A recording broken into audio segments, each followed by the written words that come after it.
Hello दोस्तों, college study Lohardaga के इस यूट्यूब चैनल में आप सबों का स्वागत है।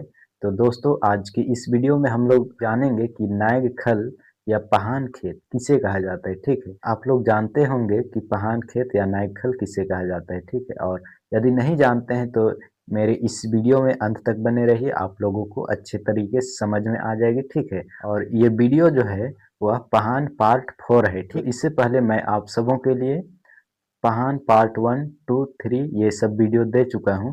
तो यदि आप लोग नहीं देखे हैं तो जाकर ज़रूर देखिए, ताकि आप लोगों को पहान के बारे में अच्छे से समझ में आए। तो चलिए दोस्तों, इस वीडियो को भी हम लोग शुरू करते हैं और जानते हैं कि नाग खल या पहान खेत जो है वह क्या होता है। तो ठीक, चलिए यहाँ पे देखते हैं। पहनाई खेत मूल रूप में उरांव समाज की ओर से पूजा पाठ करने के एवज में पहान को दिया जाता है। पहान जब तक पद पर बना रहता है, उस खेत में जोत कोड़कर आबाद करेगा। तो यह जो पहनाई खेत है, वह पहान को क्यों दिया जाता है? तो उरांव समाज में पूजा पाठ करने के बदले में इसको पहान खेत दिया जाता है, और वो पहान जो है वह जब तक अपने पद पर बना रहता है, तब तक उस खेत में जोत कोड़कर अपना खेती कर सकता है ना? तो ये है पहनाई खेत। उसे खेत के उपज से ही पूजा पाठ से संबंधित खर्च किया जाता है।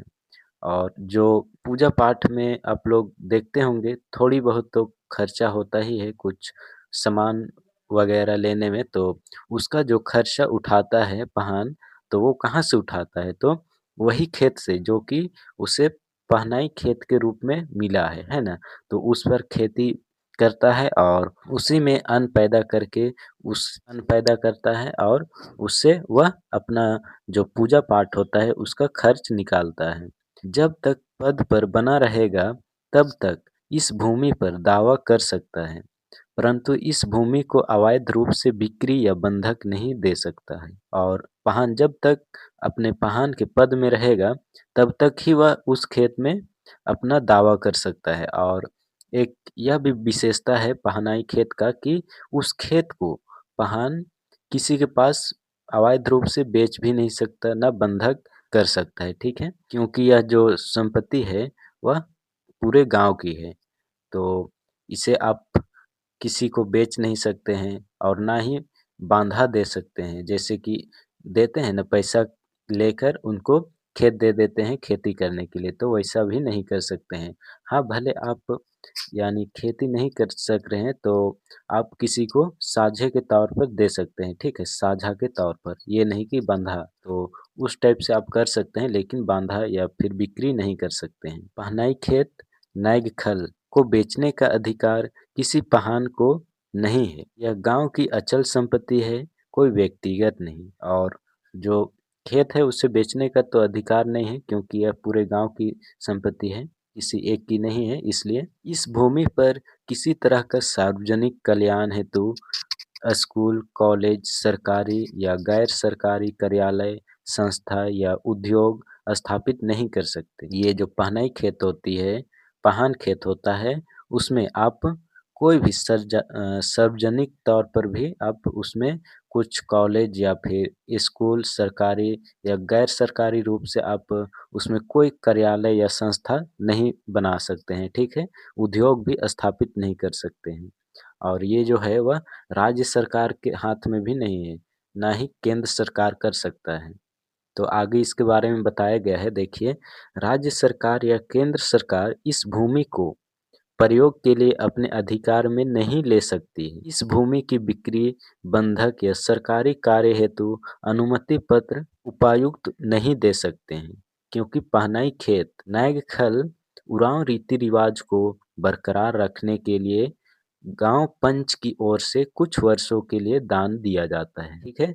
तो यहाँ पे बताया जा रहा है कि ये जो पहान खेत होता है, उसमें आप ना तो सरकारी तौर पर या फिर गैर सरकारी तौर पर उसमें कुछ कल्याण हेतु या फिर विकास के नाम पे आप स्कूल खोल सकते हैं, ना ही कॉलेज खोल सकते हैं, और किसी भी प्रकार का उसमें कुछ कार्य नहीं कर सकते हैं, ठीक है?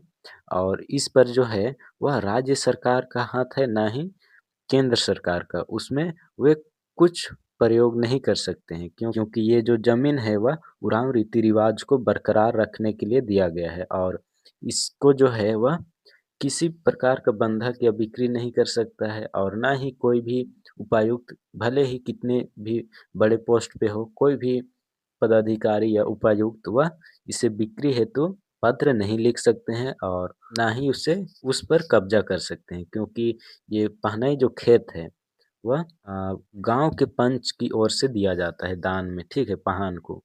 इसलिए इस पर किसी प्रकार का कार्य नहीं किया जा सकता है और यदि कोई पाहन धर्म परिवर्तन कर लिया, तो उस पाहन खेत नए खल पर जोतने-कोड़ने का दावा नहीं कर सकता है। हाँ, और ये भी है कि यदि कोई पाहन जो होता है, पाहन बनने के बाद वह अपना धर्म परिवर्तन कर लिया, है ना?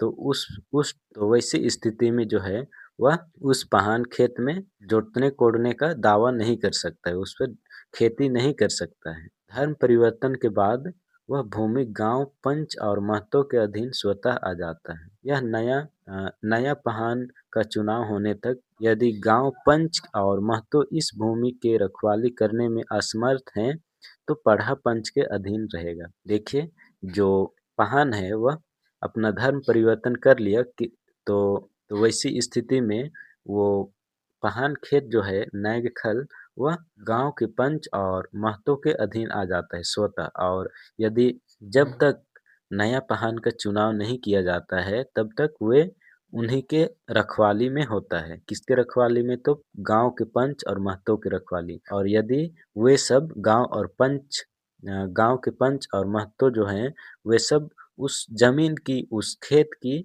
रखवाली नहीं कर पाते हैं, तो वैसी स्थिति में जो है वह पढ़ा पंच के अधीन कर दिया जाता है। तो ये सब था पहनाई खेत यानी कि नए खल का विशेषता।